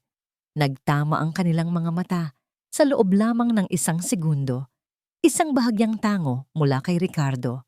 Ang hudyat, lahat ay nakahanda. Ang teknikal na suporta, ang mga dokumento, ang plano. Naupo sila ni Lacan sa harap na mesa kasama ang iba pang mga board members. Mula sa kanyang kinauupuan, tanaw ni Diwa ang lahat. Ang mga mukha ng mga taong nagtiwala kay Lacan, ang mga taong ninakawan nito. Nagsimula ang pulong, sunod-sunod na nagsalita ang mga department heads. Nang sa wakay ay tinawag na ang pangalan ni Lacan, Legazpi. Tumayo ito na may palakpakan. Naglakad ito papunta sa entablado na para bang pag-aari niya ang mundo. Ang kanyang talumpati ay kahanga-hanga. Puno ito ng mga numero ng paglago, mga kwento ng tagumpay, at mga pangako ng isang mas maningning na hinaharap. Bawat salita niya ay tila isang obra maestra ng panlilinlang. Habang pinapakinggan siya ni Diwa, hindi na siya nakakaramdam ng sakit. Ang nararamdaman niya ay isang nakakamanhid na awa. Awa para sa lalaking ito na nalunod sa sarili niyang kasakiman. Awa para sa babaeng minsan ay naniwala sa bawat salita niya. At sa pagtatapos, sabi ni Lacan, ang kanyang boses ay umalingaw-ngaw sa buong silid. Gusto kong tiyakin sa inyong lahat na ang Sinag Corporation ay nasa mabuting mga kamay. Ang pundasyon natin ay matatag at ang ating kinabukasan ay maliwanag. Muling umugong ang palakpakan. Ngumiti si Lacan, isang nangiting puno ng pagmamalaki at tagumpay. Ibinaba niya ang mikropono. Maraming salamat. Mayroon bang mga katanungan? Katahimikan. Ang lahat ay tila kontento na. Ngunit sa gitna ng katahimikang yon, isang tunog ang bumasag sa lahat. Ang marahang pag-urong ng isang silya. Dahan-dahang tumayo si Diwa Salazar. Lahat ng mata sa silid ay napunta sa kanya. Ang palakpakan ay huminto. Maging si Lacan sa entablado ay natigilan. Ang kanyang nangiti ay naglaho at napalitan ng pagkalito. Naramdaman ni Diwa ang kaba na gumagapang sa kanyang dibdib, ngunit hindi niya ito hinayaang manaig. Ito na ang sandali. Ang huling sayaw. Kinuha niya ang mikropono sa mesang nasa kanyang harapan. Ang kanyang kamay ay matatag. Ang kanyang paghinga ay kalmado. Tumingin siya ng diretso sa mga mata ng kanyang asawa sa entablado. Isang tingin na puno ng yelo. Ang kanyang boses, nang sa wakas ay lumabas ito, ay malinaw, matatag, at umalingaw-ngaw sa bawat sulok ng tahimik na ballroom. Ako, mayroon akong tanong. Ang lahat ng hangin sa loob ng ballroom ay tila ninakaw. Ang bawat tingin ay nakatuon kay Diwa, na nakatayo, hawak ang mikropono, isang pulang estatwa sa gitna ng dagat ng mga itim na Amerikana. Si Lacan, na nasa entablado, ay pilit ng ngumiti. Sinusubukang iligtas ang sitwasyon mula sa biglaang pagbabago ng tono. Siyempre mahal ko, sabi ni Lacan. May halong pagbibiro sa kanyang boses. Ang aking pinakamalaking kritiko at taga-suporta. Ano ang iyong katanungan? Hindi ngumiti si Diwa.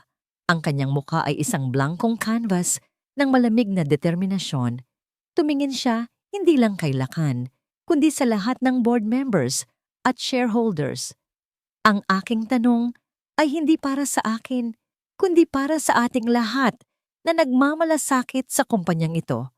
Simula niya, ang kanyang boses ay matatag at malinaw. Ang tanong ko ay, gaano natin kakilala ang taong pinagkakatiwalaan natin ng ating puhunan, ng ating kinabukasan? Isang bulungan ang nagsimulang kumalat sa silid. Ang ngiti ni Lakan ay nagsimulang maglaho. Diwa, ano ding sinasabi mo? Ito ay hindi ang tamang lugar para... Ito ang pinakatamang lugar. Putol ni Diwa sa kanya. Dahil ang tanong ko ay tungkol sa integridad, tungkol sa tiwala, tungkol sa isang kumpanya na tinatawag na Horizon Solutions. Sa pagbanggit ng pangalan, nakita ni Diwa ang isang kislap ng purong takot sa mga mata ni Lakan. Iyon lang ang kumpirmasyong kailangan niya. Maaari mo bang ipaliwanag sa amin, Mr. CEO?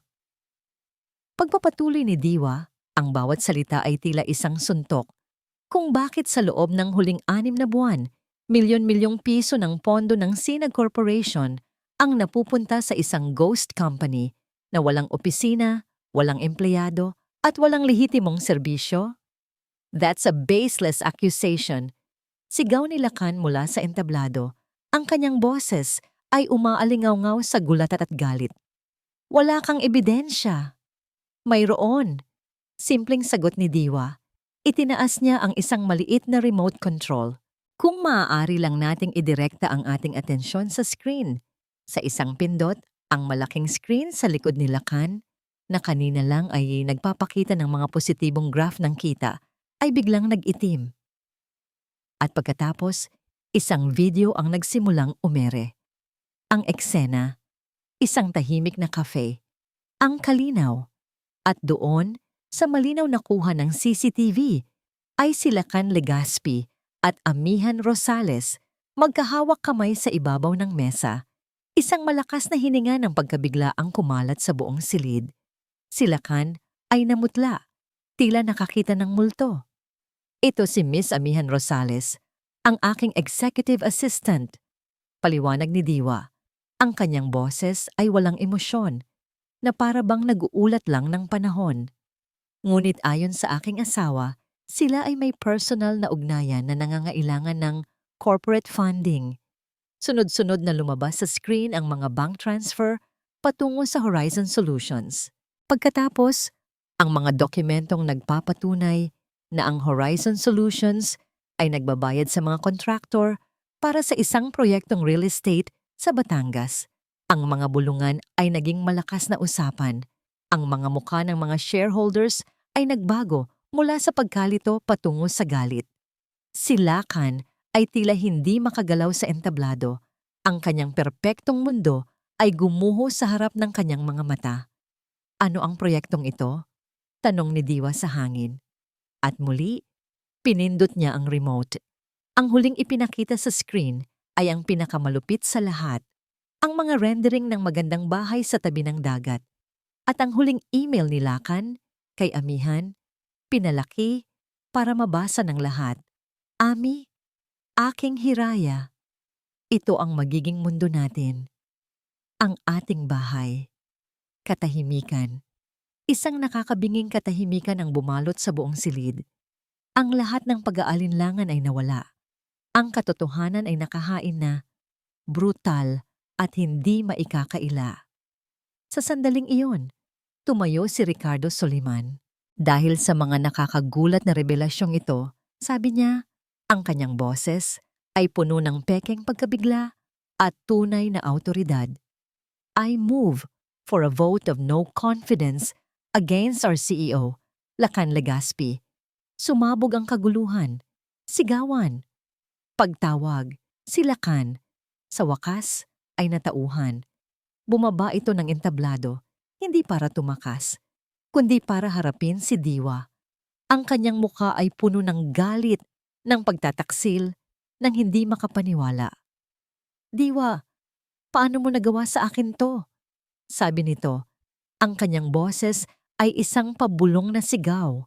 Sapat lang para marinig nilang dalawa sa gitna ng ingay. Pamilya tayo.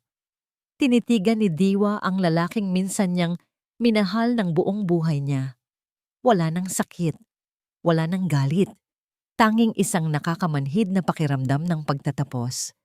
Ikaw ang sumira sa pamilyang ito, Lakan? Sagot niya, ang kanyang boses ay kasing lamig ng yelo. Bago pa man makasagot si Lakan, dumating na ang mga security personnel ng hotel. Sa hudyat ni Ricardo, marahan ngunit matatag nilang hinawakan ang mga braso ni Lakan. Mr. Legaspi, kailangan niyo na pong sumama sa amin, sabi ng isa sa mga gwardya. Napatingin si Lakan sa mga kamay na nakahawak sa kanya, pagkatapos ay kay Diwa. Sa kanyang mga mata, nakita ni Diwa ang lahat, ang pagmamakaawa, ang galit, ang pagsisisi na huli na, ngunit hindi siya natinag. Habang inilalabas si Lakan mula sa ballroom, sa gitna ng kahihiyan at pagbagsak, nakatitig lang si Diwa sa kanya. Pinanood niya ang pagbagsak ng kanyang hari. Nanalo siya. Nakamit niya ang kanyang paghihiganti. Ngunit habang tinitingnan niya ang nagkakagulong mga tao at ang wasak na buhay na naiwan, hindi siya nakaramdam ng kasiyahan. Hindi siya nakaramdam ng tagumpay. Ang naramdaman niya ay isang malawak at nakakabinging kawalan. Sa gitna ng kaguluhan, lumapit si Ricardo Soliman sa kanya. Isang matagumpay na ngiti ang nakapaskil sa kanyang mukha. "We did it," sabi nito. "Nasa atin na ang lahat." Tumingin si Diwa kay Ricardo, ang arkitekto ng lahat ng ito. Ang kanyang mga mata ay walang emosyon. "Hindi pa tayo tapos, Mr. Soliman," malamig niyang sagot. "Mayroon pa tayong dapat pag-usapan." Habang unti-unting humuhupa ang kaguluhan sa ballroom at ang mga shareholders ay nagtitipon sa maliliit na grupo para pag-usapan ang naganap na lindol, dinala ni Diwa si Ricardo Soliman sa isang maliit at pribadong meeting room sa tabi ng ballroom. Ang nangiti ng tagumpay ay hindi pa rin nawawala sa mukha ni Ricardo. Para sa kanya, tapos na ang laban at siya ang nagwagi. "Brilliant, Diwa. Absolutely brilliant," puri niya habang isinasara ang pinto. "Ang iyong pagganap ay perpekto. Ngayon, hayaan mong asikasuhin ko na ang lahat. Ang interim committee ay ako na ang mamumuno. Si Lakan ay haharap sa napakaraming kaso. At ikaw," ngumiti ito ng malapad, "ikaw ay malaya na at mas mayaman." Umupo si Diwa sa isa sa mga upuan. Ang kanyang pagod ay biglang bumagsak sa kanyang mga balikat. Ngunit ang kanyang mga mata ay nanatiling matalas. "Hindi pa ako tapos, Ricardo." "Ano ang ibig mong sabihin?" Hindi siya sumagot. Sa halip kinuha niya ang kanyang telepono, pinindot ang play sa isang audio file at inilapag ito sa makintab na mesa sa pagitan nila. Isang pamilyar na boses ang umalingaw-ngaw sa tahimik na silid. Ang boses ni Ricardo. "Dahil kailangan ko ng isang tao sa loob. Isang taong may sapat na dahilan para pabagsakin si Lakan Legaspi. Ang pagtataksil, Diwa, ay ang pinakamalakas na motibasyon." Ang boses niya mula sa kanilang pag-uusap sa The Last Drop Bar. Malinaw. Walang putol. Ang nangiti sa mukha ni Ricardo ay dahan-dahang naglaho na parang isang imahe na binubura. Napalitan ito ng isang ekspresyong hindi makapaniwala na mabilis na naging galit. "You recorded me." Hindi ito isang tanong, kundi isang pahayag ng isang taong natalo sa sarili niyang laro. "Lagi akong naghahanda." Simpleng sagot ni Diwa. Isang bagay na natutunan ko sa mundo ng negosyo at sa pag-aasawa. "Ano ang gusto mo?" tanong ni Ricardo. Ang kanyang boses ay matigas na ngayon. "Pera? Mas marami pa? I can arrange that." "Oh, hindi lang ito tungkol sa pera, Ricardo," sabi ni Diwa habang nakatingin ng diretso sa kanyang mga mata. "Ito ay tungkol sa kontrol. Ayokong umalis sa Sinag Corporation na may utang na loob sa'yo o may takot na baka isang araw ay gamitin mo ang impormasyong ito laban sa akin. Ayokong maging isa sa mga piyesa mo." Kinuha niya ang telepono. "Ito ang mangyayari. Doblehin mo ang severance package na napag-usapan natin. isang malinis na pag-alis, at isang kasunduan na hindi lang ako ang poprotektahan, kundi pati ikaw.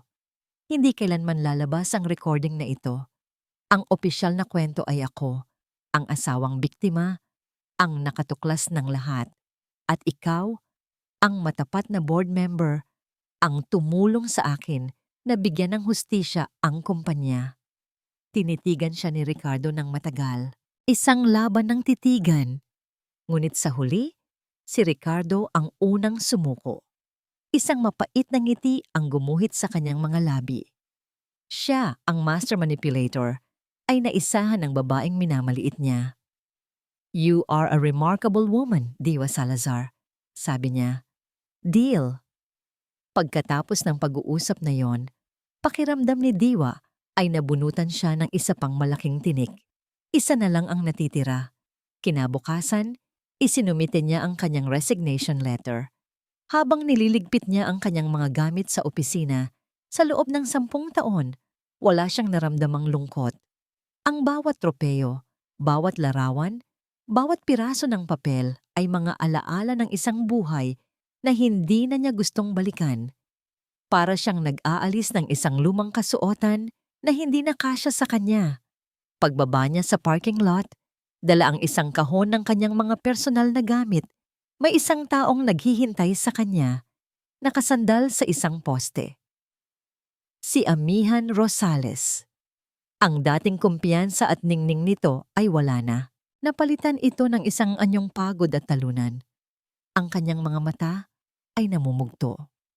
"Miss Salazar," sabi nito. Ang kanyang boses ay mahina. Tumigil si Diwa. Hindi niya inaasahan ito. Hinintay niya ang mga akusasyon, ang galit. "Bakit?" tanong ni Amihan. "Bakit mo ginawa yun sa kanya? Mahal mo siya, di ba?" Tumingin si Diwa sa babaeng naging dahilan ng pagkasira ng kanyang mundo. Ngunit sa halip na galit, ang naramdaman niya ay isang nakakapagod na awa. Nakita niya rito, hindi ang isang kontrabida, kundi isang refleksyon ng sarili niya noon, isang babaeng naniwala sa mga kasinungalingan ng isang lalaki. "Oo, minahal ko siya," mahinang sagot ni Diwa. Ngunit ang pagmamahal ay hindi sapat para pagtakpan ng katotohanan. At ang katotohanan, Amihan, ay niloko niya tayong pareho. Natigilan si Amihan. Anong ibig mong sabihin? Ang hiraya na ipinangako niya sa'yo? Ang pangarap na bahay? Gawa iyon sa perang ninakaw niya. Ang kinabukasan na ipinangako niya sa'yo ay itinayo sa pundasyon ng kasinungalingan. Paliwanag ni Diwa. Ginamit ka niya bilang inspirasyon at ginamit niya ako bilang bangko. Sa huli, pareho tayong talo sa laro niya. Ang mga salita ni Diwa ay tila isang malakas na sampal kay Amihan. Ang huling hibla ng kanyang mga ilusyon ay naputol. Napaupo ito sa sahig, ang kanyang mga luha ay nagsimulang dumaloy ng walang tigil. Hindi na nagsalita pa si Diwa. Tinalikuran na niya ito, hindi dahil sa galit, kundi dahil wala nang dapat pang sabihin. Ang kanilang ugnayan na binuo sa puot at pagtataksil ay tapos na. Sumakay si Diwa sa kanyang sasakyan. Inilagay niya ang kahon ng kanyang mga gamit sa upuan sa tabi niya. Bago niya paandarin ang makina, tinanggal niya ang diamanteng kwintas sa kanyang leeg, ang huling tanikala, at inihagis ito sa loob ng kahon. Habang nagmamaneho siya paalis sa parking lot ng Sinag Corporation, sa huling pagkakataon, hindi siya lumingon pabalik. Sa bawat metro na lumalayo siya sa gusaling iyon, gumaan ang kanyang pakiramdam. Sa unang pagkakataon sa loob ng maraming buwan, huminga siya ng malalim, at ang hangin na pumasok sa kanyang baga ay hangin ng kalayaan. Lumipas ang 6 na buwan. Ang dating maingay na iskandalo ng Sinag Corporation ay unti-unti nang humupa. Napalitan ng mga bagong balita, ng mga bagong drama sa mundo ng korporasyon. Ang pangalan ni Lacan Legaspi ay bihira ng mabanggit, isang paalala na lamang sa isang mabilis na pagbagsak. Ngunit sa isang maliwanag at modernong opisina sa kabilang bahagi ng lungsod, Isang bagong pangalan ang nagsisimulang gumawa ng sarili nitong ingay. Salazar Consulting. Ang opisina ay hindi kasing laki ng dati niyang opisina sa Sinag, ngunit ito ay kanya. Bawat piraso ng muebles, bawat halaman sa paso, bawat sinag ng araw na tumatagos sa malinis na salamin ay pinili niya. Ang hangin sa loob ay magaan, puno ng amoy ng bagong simula at sariwang kape. Nakaupo si Diwa sa kanyang mesa, kaharap ang isang batang babae na kliyente, isang promising manager na nahihirapan sa kanyang karera. Si Diwa ay nakikinig ng mabuti. Ang kanyang mukha ay puno ng empatiya at talino.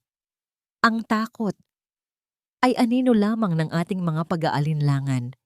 Payo ni Diwa sa kliyente. Ang kanyang boses ay kalmado at puno ng karunungan na hinubog ng karanasan. Huwag mong hayaang diktahan ng anino ang direksyon ng iyong buhay. Harapin mo ang liwanag, doon ka lalago. Ngumiti ang kliyente, isang tunay na ngiti ng pasasalamat. Salamat po, Miss Diwa. Sobrang laking tulong po nito. Tawagin mo na lang akong Diwa, sabi niya. Isang ngiting umabot sa kanyang mga mata. Hindi na siya si Ma'am Salazar, ang reyna sa turinggaring. Isa na siyang gabay. Pagkatapos ng kanilang pag-uusap, lumapit sa kanya ang kanyang bagong assistant, isang masayahing dalaga na puno ng enerhiya. Diwa, tumawag nga pala si Ana, yung dati mong assistant sa Sinag. Kinukumusta ka? Talaga? Anong sabi niya? Ayon, naikwento niya na tuluyan na raw na foreclose lahat ng ari-arian ni Mr. Legaspi. Lubog na raw sa utang. Si Ricardo Soliman na raw ang permanenteng CEO. Sabi ng assistant na para bang nagkukwento lang ng chismis. Tumingin si Diwa sa labas ng bintana. Ang balitang iyon na dati sana'y magbibigay sa kanya ng pakiramdam ng tagumpay ay wala nang epekto sa kanya. Wala nang galit. Wala nang sakit. Wala na kahit awa. Para na lamang itong isang balita tungkol sa isang estranghero. Ang koneksyon nila ay tuluyan ng naputol. Ganoon talaga ang buhay. Iyon lang ang kanyang nasabi. Nang hapong iyon, matapos ang isang mahabang linggo ng trabaho, naisipan niyang maglakad-lakad. Dinala siya ng kanyang mga paa sa isang pamilyar na lugar, isang coffee shop na may pangalang Kalinaw. Huminto siya sa tapat nito. Dito nagsimulang mamatay ang kanyang dating buhay. Dito niya unang nasaksihan ang kataksilan. Sa loob ng ilang buwan, iniiwasan niya ang lugar na ito na parang isang sementeryo ng mga alaala. Ngunit ngayon, huminga siya ng malalim at pumasok sa loob. Umupo siya sa isang mesa sa may bintana, malapit sa mismong lugar kung saan niya nakita sina Lakan at Amihan. Umorder siya ng kanyang paboritong kape. Habang hinihintay ito, tiningnan niya ang paligid. Ang mga tao ay nagtatawanan, nag-uusap, abala sa kani-kanilang mga buhay. Ang mundo ay hindi huminto para sa kanyang trahedya. At sa unang pagkakataon, narealisa niya, hindi rin pala siya huminto. Nagpatuloy siya. Nang dumating ang kanyang kape, ninamnam niya ang init at pamilyar na lasa nito. Hindi na ito lasang pait. Hindi na ito lasang luha. Lasang kape na lang ulit. Lasang kapayapaan. Habang tahimik siyang nagkakape, isang lalaki mula sa kabilang mesa ang marahang lumapit. Mukha itong magalang, may dalang libro, at may mainit na ngiti. "Excuse me, miss," sabi nito. Puno na kasi ang lahat ng mesa. Pwede bang makiupo? Tumingin si Diwa sa lalaki. Pagkatapos ay sa bakanteng upuan sa kanyang harapan, ang upuang minsan ay inukupan ng anino ng kanyang nakaraan. Isang ngingiti ang dahan-dahang sumilay sa kanyang mga labi. Isang nanangiti na hindi na peke, hindi na baluti. Isang nangiti na totoo, magaan, at puno ng pag-asa. "Oo naman," sagot niya. "Maupo ka." Ang hinaharap ay isang blangkong pahina, at sa wakas, si Diwa Salazar ay handa ng muling magsulat. At dito po nagtatapos ang makulay at mapaghamong paglalakbay ni Diwa.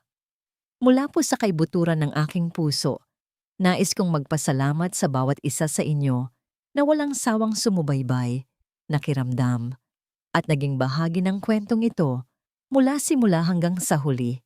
Ang inyong pakikinig ay ang siyang nagbibigay buhay at kulay sa bawat salitang aking isinusulat. Habang binubuo ko ang bawat kabanata, kasama ninyo akong naramdaman ang bigat ng pagtataksil, ang apoy ng paghihiganti, at ang katahimikang dala ng tunay na pagpapalaya. Sapagkat ang kwento ni Diwa ay hindi lamang tungkol sa isang nasirang pagsasama. Ito ay isang salamin ng katatagan na matatagpuan sa gitna ng pagkasira. Isang paalala na ang tunay na tagumpay ay hindi nasusukat sa pagbagsak ng iba, kundi sa kakayahan nating muling buuin ang ating mga sarili. Ito ay isang paglalakbay tungo sa pag-unawa na ang pinakamahalagang pagpapatawad ay ang kapatawarang ibinibigay natin sa ating sarili. At ang pinakamatamis na pag-ibig ay ang pag-ibig na muli nating natututunang ialay sa ating pagkatao.